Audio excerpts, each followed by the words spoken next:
de la Réunion accueille cette semaine des experts du monde entier pour échanger sur la sécurité marine. Congrès international sur la gestion du risque requin. Réunion qui n'a plus connu d'attaque ces dernières années, mais qui reste évidemment en alerte constante. Bonjour à tous, ravi de vous accompagner pour cette nouvelle semaine de C'est pas si loin sur France 5.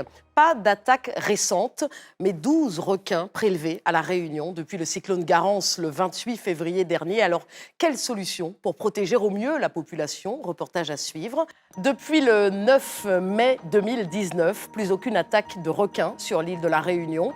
Soulagement considérable après une décennie absolument critique. Entre 2011 et 2019, une trentaine d'attaques et surtout 11 morts des surfeurs et baigneurs. Preuve désormais donc pour la Ligue réunionnaise de surf de l'efficacité de son dispositif Vigie Requin renforcé. On vous explique cela dans un instant. Seulement le coût de ce dispositif, considérable, pousse la Ligue à privilégier la pêche préventive, un programme largement controversé. En 2014 déjà, la préfecture avait misé sur ces attaques ciblées en réponse aux attaques. Mais la démarche est donc loin de faire l'unanimité. On va en parler, bien sûr, dans un instant, avec le vétérinaire, ethnologue et spécialiste des requins, Éric Cluat, ainsi que Didier Desrands, président du collectif Requins en danger à La Réunion. D'abord, voyez ce reportage signé Juliette Branciard et Eva Sanchez.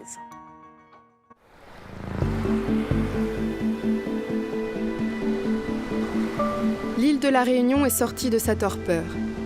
Après le traumatisme d'attaques de requins répétées, une trentaine, dont 11 mortels entre 2011 et 2019, l'île n'a pas connu d'incident depuis 6 ans. Signe d'une plus grande sérénité, de nouveaux spots de surf et de baignade ont rouvert depuis janvier. Une renaissance que l'île doit à un dispositif préventif unique à La Réunion, Vigie Requin renforcé.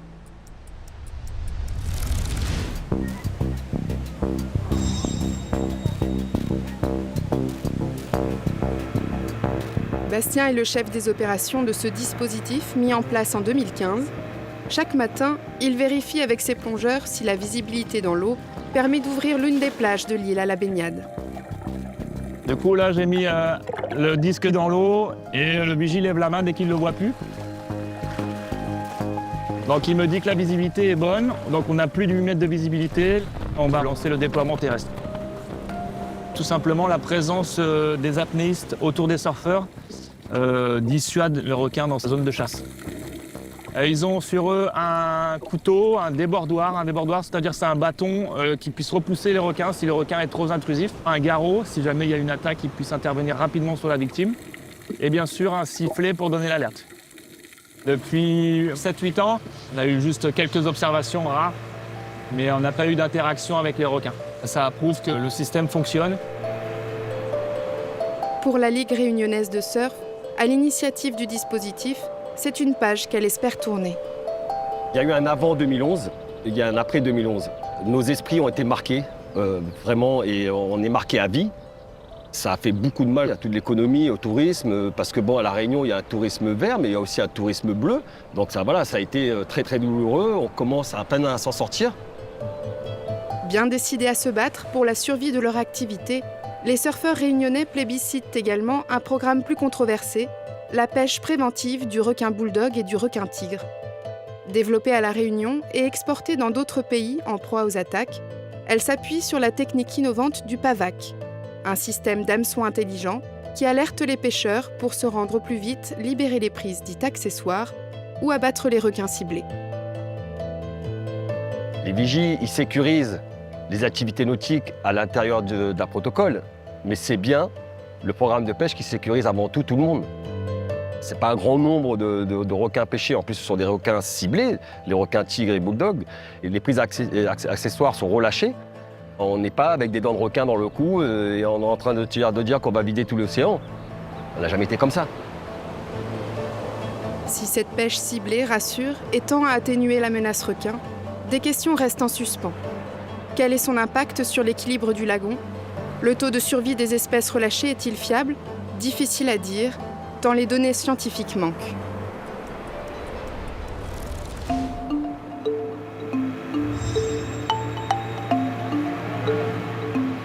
Estelle Crochelet est biologiste marin, présidente de l'Agence de recherche pour la biodiversité à La Réunion. Ok, c'est toi, t'es en degré minute seconde. Depuis 2021, elle observe le comportement des raies et des requins et recense les espèces du lagon afin de combler certaines lacunes. Donc là, on va fixer les GoPros sur le corps mort. Ça nous permet de filmer à 360 degrés en fait. Hop.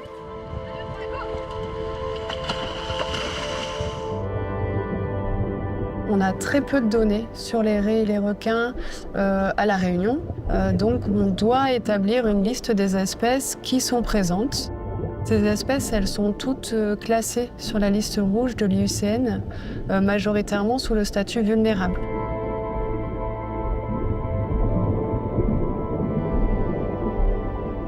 Les requins en plongée, on les observe très rarement.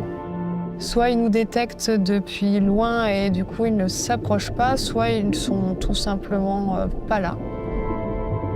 On n'a jamais évalué finalement la taille de la population des requins à La Réunion.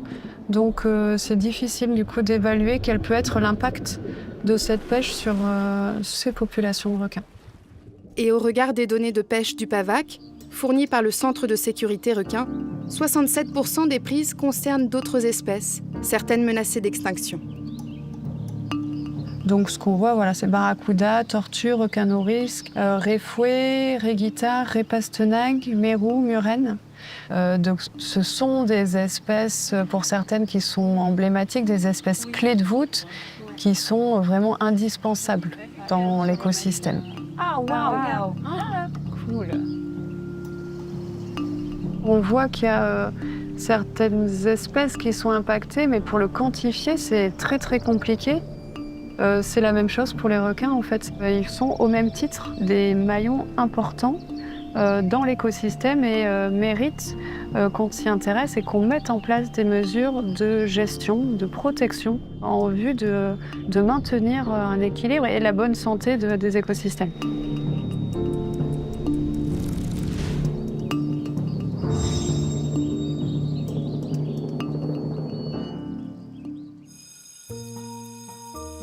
Bonjour à tous. Alors moi je m'appelle Estelle et je suis venue accompagnée d'Océane aujourd'hui. On est toutes les deux biologistes marins. Vous savez ce que c'est, le métier de biologiste marin? Pour mieux sensibiliser les Réunionnais à cette connaissance des milieux marins et au rôle essentiel du requin dans la chaîne alimentaire, Estelle propose des ateliers ludiques dans les écoles. C'est des sujets qui ne sont pas forcément beaucoup abordés en classe, la biodiversité. Et puis pour eux, c'est aussi bien qu'ils puissent se projeter en fait. Que ce travail-là, de pouvoir s'investir dans la protection de la biodiversité, c'est possible, c'est accessible à tout le monde. Facile. Victor. Le requin-baleine, exactement.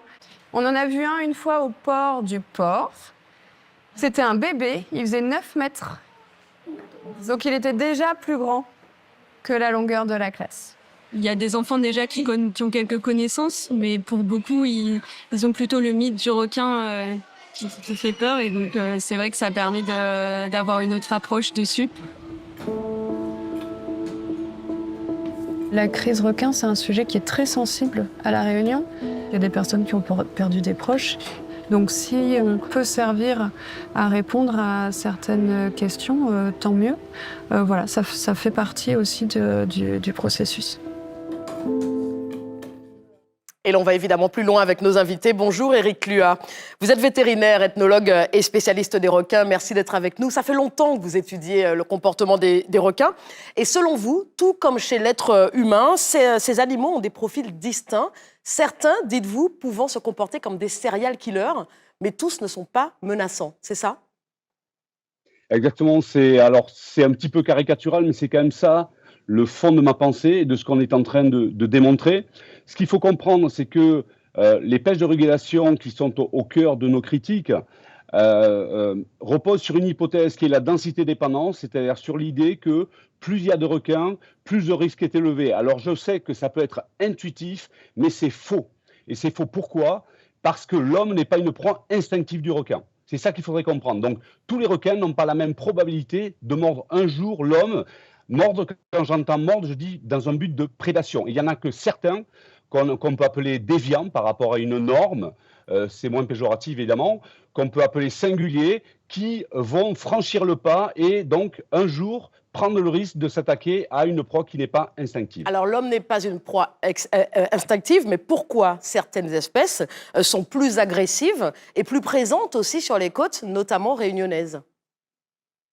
Alors, on peut dire effectivement qu'il y a certaines espèces qui représentent un vrai danger pour l'homme. Le requin bulldog en fait partie, avec le requin tigre, avec le requin blanc. Il y a aussi le requin longimane et le mako. Bref, il n'y a que 5 espèces sur les centaines d'espèces de requins qui ne vont s'en prendre à l'homme que pour un but de prédation. Donc ça, il faut le savoir. Il y a très peu d'espèces.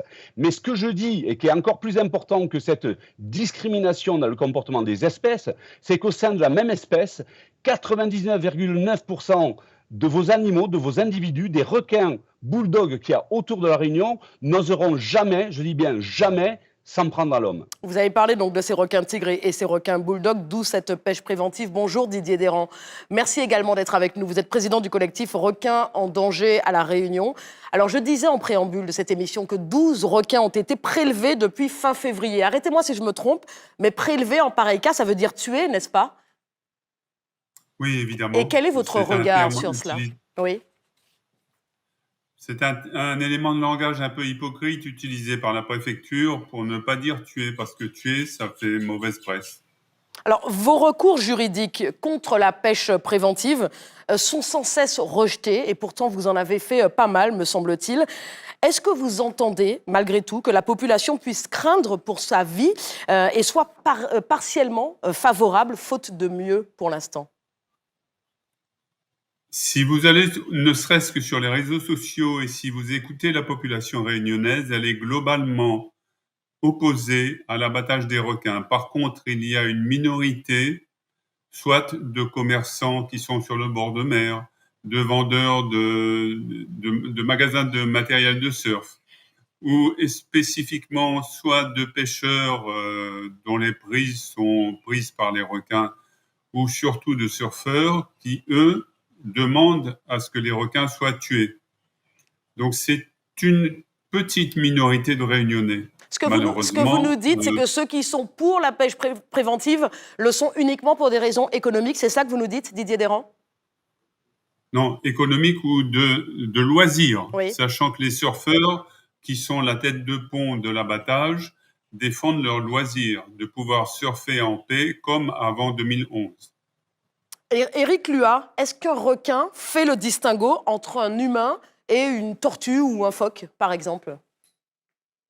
Forcément, parce que, comme je le disais, l'humain n'est pas une proie naturelle. Donc le requin ne sait pas ce que c'est que l'humain.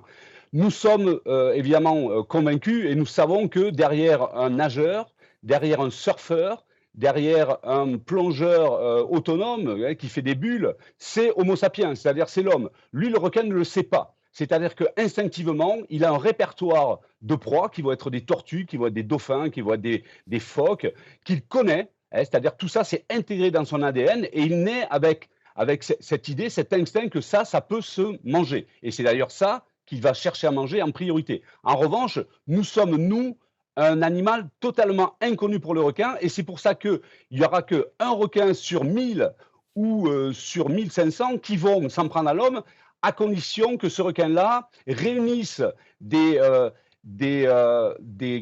traits de personnalité particuliers, en particulier l'audace et la capacité à prendre des risques. Il faut aussi qu'il ait en parallèle un renforcement positif par rapport à cette idée d'être audacieux depuis le début de sa vie, c'est-à-dire qu'il est récompensé par cette audace. Et après, bien évidemment, il faut qu'il ait, par exemple, extrêmement faim pour passer à l'acte, c'est-à-dire chercher à capturer une proie qu'il n'a pas l'habitude de capturer, parce que le requin est extrêmement prudent. Oui. Et à la fin, mais vraiment à la fin complètement, je termine, il peut y avoir des facteurs extrinsèques qu'on cite souvent, et je dirais presque trop souvent, parce qu'on pense que c'est ça qui est le vrai facteur déclenchant. Je pense par exemple à l'eau trouble, qui peut faire la différence entre un requin qui voudrait s'en prendre à l'homme, mais qui est dans de l'eau claire, il va se dire, tiens, l'homme, je ne sais pas ce que c'est potentiellement dangereux, donc j'y vais pas. En revanche, si l'eau est trouble, là, j'ai plus de chances de le surprendre, donc j'y vais. Mais ça n'arrive vraiment qu'à la fin, ça représente 10% de l'explication. Alors, on est en droit de se poser une question légitime, hein, compte tenu de cette pêche préventive, de ce prélèvement qui signifie donc abattage. Existe-t-il un risque d'extinction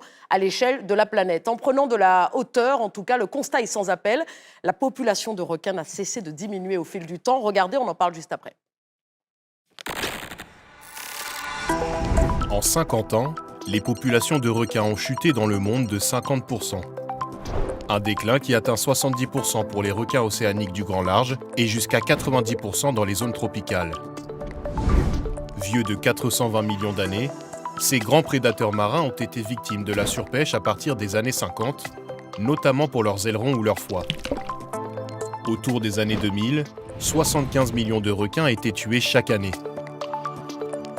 Si l'animal n'est plus spécifiquement ciblé depuis l'interdiction de la pêche aux ailerons votée en 2014 par plus de 100 pays, il est encore victime de l'appétit de la Chine et plus généralement des méthodes de pêche industrielles non sélectives. Leurs gigantesques filets vident les océans sans distinction. Aujourd'hui, les 3/4 des espèces de requins sont en danger d'extinction contre seulement 3,5% en 1970.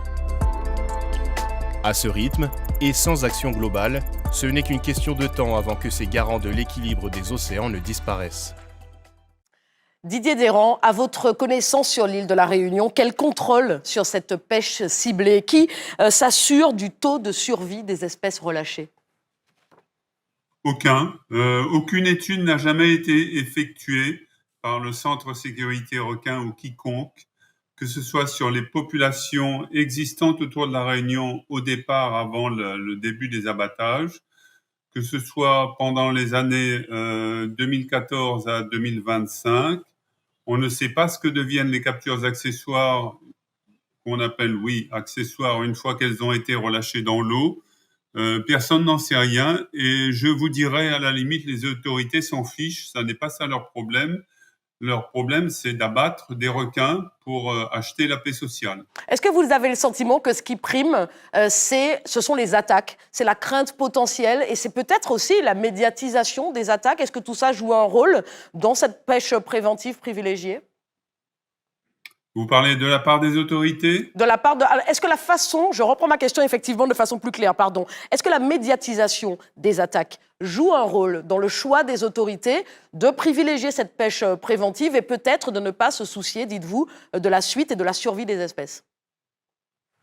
Il y a plusieurs choses qui peuvent jouer. La médiatisation est effectivement énorme après chaque attaque. Elle peut durer 1 semaine à 15 jours. La pression de la rue, et particulièrement des surfeurs qui n'hésitent pas à barrer les routes en cas d'attaque, mais également les consignes parisiennes qui font que Paris a besoin d'avoir la paix dans les Outre-mer. Le ministère de la Mer l'avait clairement dit. Il s'agit d'acheter la paix sociale, il s'agit que le préfet soit tranquille et ne risque pas de passer devant la justice en cas d'accident pour un procès en responsabilité. Il s'agit enfin que le préfet qui est là pendant 2 à 3 ans à La Réunion puisse avoir son avancement le cas échéant. S'il a des ennuis en justice, ça risque de ne pas être le cas. Excusez-moi d'être trivial, mais c'est mon opinion. On a l'impression d'être dans un cercle vicieux. Éric Luat, vous qui avez travaillé sur le sujet à La Réunion, donc, mais aussi en Polynésie, en Nouvelle-Calédonie et, me semble-t-il, à Saint-Martin aux Antilles, quel parallèle entre ces différentes réalités? Est-ce que ce que nous dit Didier Deyran aujourd'hui est calcable, finalement, aux autres réalités que vous avez connues? Alors, malheureusement, c'est calcable, puisque pour faire simple, aujourd'hui, il y a 3 outre-mer français. Il y a La Réunion qui a commencé donc, dans les années 2010. Il y a la Nouvelle-Calédonie aussi qui a pris le relais. Dans ces 2 outre-mer, c'est la même stratégie centrale qui a été employée, à notre grande déception, je dirais, à savoir des pêches de régulation, faire baisser aveuglément le nombre de requins. Je tiens à dire que c'est pas la première fois que ça se fait. Ça s'est fait il y a des décennies. Les Américains l'ont fait à Hawaï avec aucun résultat. En 17 ans, ils ont tué quasiment 5000 requins, dont 500 tigres. Et la Réunion a réussi à en tuer plus de 500 en moins de 10 ans. Donc, vous voyez, on est quand même performant à la Réunion. Mais ce qu'il faut savoir, c'est qu'il y a un autre outre-mer où il y a des gens que citait Didier qui ont été courageux. un préfet en particulier, et qui a pris la décision d'une autre approche qui est celle que je préconise, donc une approche éco-responsable, où on fait de la pêche, donc on pêche autant de requins qu'on peut, mais on ne les tue pas. Simplement, on fait, je dirais, un fichier S, c'est-à-dire des requins potentiellement dangereux, et on se donne les moyens, je n'ai pas le temps de l'expliquer ici, mais on se donne les moyens de retrouver le requin qui a mordu, parce qu'évidemment, on prend l'ADN de ces requins, et on peut retrouver l'ADN sur les morsures. Dites-moi, on le pêche et on le met ailleurs, le requin, c'est ça, en quelques secondes, dites-moi? Si on ne l'abat pas, on le pêche et on en fait quoi? Alors, on le pêche et on le relâche sur place, parce que pour nous, tant qu'il n'a pas mordu, un requin est un requin qui a 99 chances sur 100 de ne jamais mordre. Donc, on le relâche sur place, nous. Simplement, ce qu'on propose aux autorités, qui est pour nous le meilleur compromis, si vous voulez, entre trop en faire, c'est-à-dire tuer les requins comme on le fait à La Réunion, en Nouvelle-Calédonie, ou ne rien faire, qui peut être inacceptable, et ça, je le comprends, bien évidemment, pour une population, on est entre les deux. On se donne les moyens de rattraper le requin qui a déjà mordu et l'empêcher de remordre. Merci infiniment à tous les deux pour cet échange.